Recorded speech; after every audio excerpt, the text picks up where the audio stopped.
Hi friends, welcome to Mann vaasam channel. இன்னைக்கு நம்ம சேனல்ல பார்க்க போற ரெசிபி ஒரு டிஃபரண்டான ஸ்வீட் ரெசிபிங்க. டக்குன்னு செஞ்சு முடிச்சிடலாம். நல்லா சூப்பரா ஒரு சாஃப்ட்டான ஒரு எம்மியான ஸ்வீட் ரெசிபி. அது எப்படி செய்யலாம்னு பார்க்கலாங்க. கேஸ் ஆன் பண்ணிட்டு ஒரு கடாய் வச்சுக்கங்க. 1 கப் பச்சை பருப்பு எடுத்துக்கறங்க. நம்ம எந்த கப்ல மெஷர்மென்ட் பண்றோமோ அதே கப்ல எல்லாமே எடுத்துக்கங்க. அப்பதான் உங்களுக்கு அளவு கரெக்ட்டா இருக்கும். லைட்டா பொன்னிறமா ஆற வரைக்கும் வறுத்துக்கலாங்க. வறுத்துட்டு ஒரு கப்ல மாத்திக்கலாம். இதில் இப்போ தண்ணி ஊற்றி நம்ம ஊற வைக்கலாங்க. அந்த சூட்டிலே ஊற வச்சேன்னா டக்குன்னு ஊறிடும். அதனால தான் நான் சூடாக இருக்கும்போதே தண்ணி ஊற்றுறேன். ஒரு 10 நிமிஷம் வச்சிங்கன்னா நல்லா ஊறிடுது பாருங்கள். நல்லா ஊறி இருக்குது. இப்போ வந்து கேஸ் ஆன் பண்ணிவிட்டு திரும்பி வானல் வச்சுக்கோங்க. இப்போ நம்ம வச்சுருக்கிற பச்சை பருப்பு அதில் சேர்த்துக்கலாங்க. 1 கப்பு பால் கூடவே 1 கப்பு தண்ணி சேர்த்துக்குங்க. நம்ம வறுத்த பச்சை பருப்புன்றதுனால டக்குன்னு வெந்துடுங்க.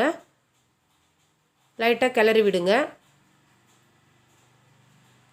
இந்த ஸ்வீட் பார்த்திங்கன்னா சூப்பராக இருக்குங்க. டிஃப்ரெண்ட்டான முறையில் நம்ம செய்கிறோம். நீங்கள் அடிக்கடி செஞ்சு சாப்பிடுங்க. ஒரு தடவை செஞ்சிங்கன்னா அவ்வளோ டேஸ்ட்டாக இருக்குங்க. நல்லா கேஸை வந்து ஸ்லோ ஃப்ளேமில் வச்சுட்டு மூடி போட்டு ஒரு 5 நிமிஷம் நல்லா வேக விடுங்க. பாருங்கள், 5 நிமிஷம் கழித்து நல்லா சூப்பராக வெந்திருக்குது பாருங்கள். இது மாதிரி கரண்டியாலே நீங்கள் மசிச்சு விட்டிங்கன்னா அழகாக மசிஞ்சிடும். அப்படி இல்லைன்னா நீங்கள் ஒரு மத்து மாதிரி இருந்ததுன்னா அழகாக அதெல்லாம் நீங்கள் கடையிற மாதிரி பருப்பு கடையிற மாதிரி அழகாக கடைஞ்சி விட்டுக்குங்க.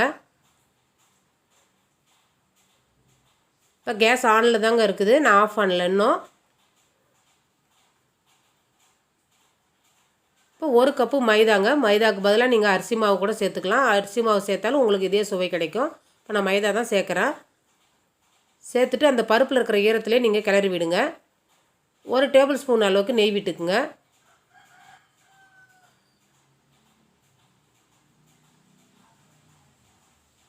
எல்லாமே ஒரே கப்பில் தாங்க அளவெடுக்கணும். கேஸ் ஆஃப் பண்ணிவிட்டு மூடி போட்டு ஒரு 5 நிமிஷம் அப்படியே இருக்கட்டுங்க.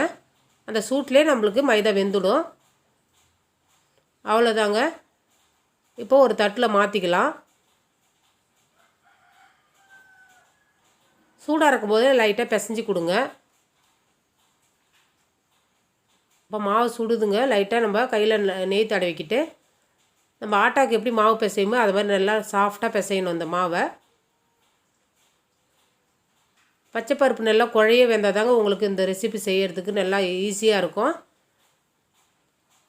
இப்போ சூடாக இருக்குது. இந்த சூட்லேயே நம்ம பிசைஞ்சிங்கன்னா உங்களுக்கு அழகாக உங்களுக்கு சப்பாத்தி மாவு பதத்துக்கு வந்துடும்.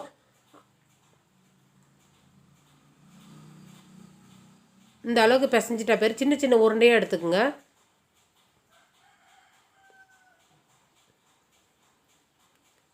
ரெண்டு கையால் அழகாக உருட்டினீங்கன்னா உங்களுக்கு சாஃப்டான உருண்டை கிடைக்குங்க.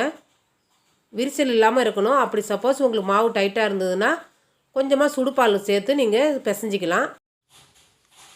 அந்த உருண்டையில் நடுவில் லைட்டாக கழுகியே வச்சு ஒரு விரல் வச்சு அழுத்தம் கொடுத்துங்க. ஒரு ரவுண்டு போட்டுக்குங்க. அதுக்கப்புறம் இது மாதிரி ஒரு குச்சி வச்சுட்டு டிசைன் போட்டுக்குங்க. லைட்டாக அழுத்தம் கொடுத்திங்கன்னா ஒரு டிசைன் மாதிரி பூ மாதிரி வந்துடுங்க. ஈஸியான ஒரு மெத்தடு. குழந்தைங்கள்ட்ட கொடுத்தா கூட செஞ்சு கொடுத்துருவாங்க. நீங்கள் இந்த ஸ்வீட் பார்த்திங்கன்னா நீங்கள் ஒரு தடவை செஞ்சிங்கன்னா அடிக்கடி செய்வீங்க. அவ்வளோ டேஸ்ட்டாக இருக்குங்க. சாஃப்டானது கூட ஹெல்த்தியானது கூட. நம்ம பருப்பில் செய்கிறதுனால நல்லா ஹெல்த்தியானது கூட. இதே மாதிரி எல்லாத்தையும் ரெடி பண்ணி வச்சாச்சுங்க. இப்போ எண்ணெய் காய வச்சு வச்சுருக்குறோம். இப்போ நம்ம போட்டுக்கலாங்க.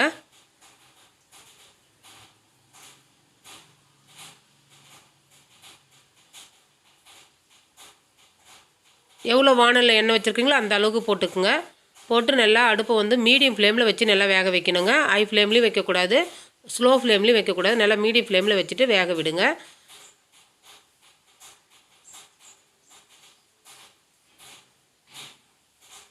நல்லா திருப்பி போட்டு நல்லா பொன்னிறமாக ஆகிற வரைக்கும் எடுத்துக்கலாங்க.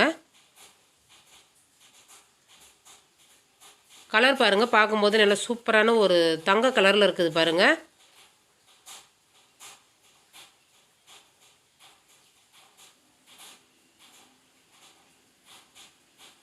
அவ்வளோதாங்க. இந்த அளவுக்கு நம்மளுக்கு வெந்தால் போதும். இதை நம்ம எடுத்துக்கலாம். இப்போ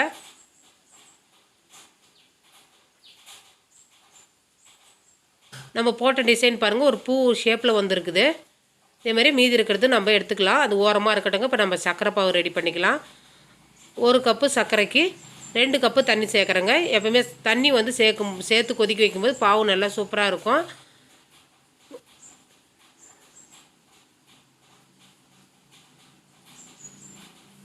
நல்லா கொதிக்கணும். சர்க்கரை பாவு கொதிச்சா தான் அந்த டேஸ்ட் நல்லா வருங்க. இது மாதிரி 1 கப்பு சர்க்கரைக்கு 2 கப்பு தண்ணி சேர்த்துக்குங்க.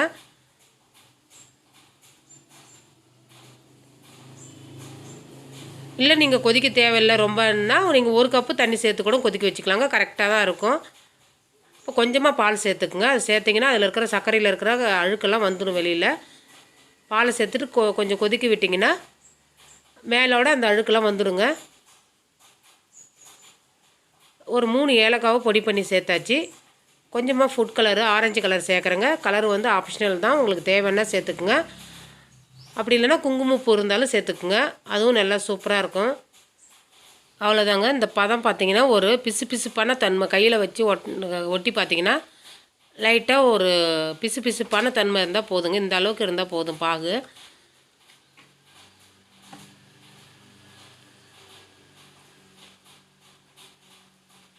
இப்போ நம்ம எல்லாத்தையும் நம்ம வேக வச்சு வச்சுருக்கோங்க. அதை நம்ம சர்க்கரை பாவில் போட்டுக்கலாம். சர்க்கரை பாவில் சேர்த்து ஒரு 5 நிமிஷம் அப்படியே ஊறட்டுங்க. அப்போ தான் உங்களுக்கு எல்லாம் நல்லா ஜீரா உள்ளே மூக்கி உங்களுக்கு சூப்பராக இருக்கும். நீங்கள் இது மேலே வந்து பாதாம் பவுட்ரு கூட பண்ணி சேர்த்து சாப்பிட்லாங்க, அவ்வளோ டேஸ்ட்டாக இருக்கும். ஒரு 5 நிமிஷம் அப்படியே இருக்கட்டுங்க. அவ்வளோதாங்க, ரெடி ஆயிடுச்சு நம்மளுடைய ஸ்வீட் ரெசிபி. உங்களுக்கு கட் பண்ணி காமிக்கிறேன் பாருங்கள், எவ்வளோ சாஃப்டான ஒரு ஸ்வீட் பாருங்கள். நல்லா ஜூஸியாக எம்மியாக ஒரு ஸ்வீட் ரெடி ஆயிடுச்சு. இந்த ஸ்வீட் செஞ்சு கொடுத்தீங்கன்னா வீட்டில் இருக்கிறவங்க மிச்சமே வைக்க மாட்டாங்க, அவ்வளோயுமே சாப்பிடுவாங்க. இந்த ரெசிபி பிடிச்சிருந்ததுன்னா மண் வாசம் சேனல் லைக் பண்ணுங்கள், ஷேர் பண்ணுங்கள், கமெண்ட் பண்ணுங்கள், சப்ஸ்கிரைப் பண்ணுங்கள். தேங்க்யூ.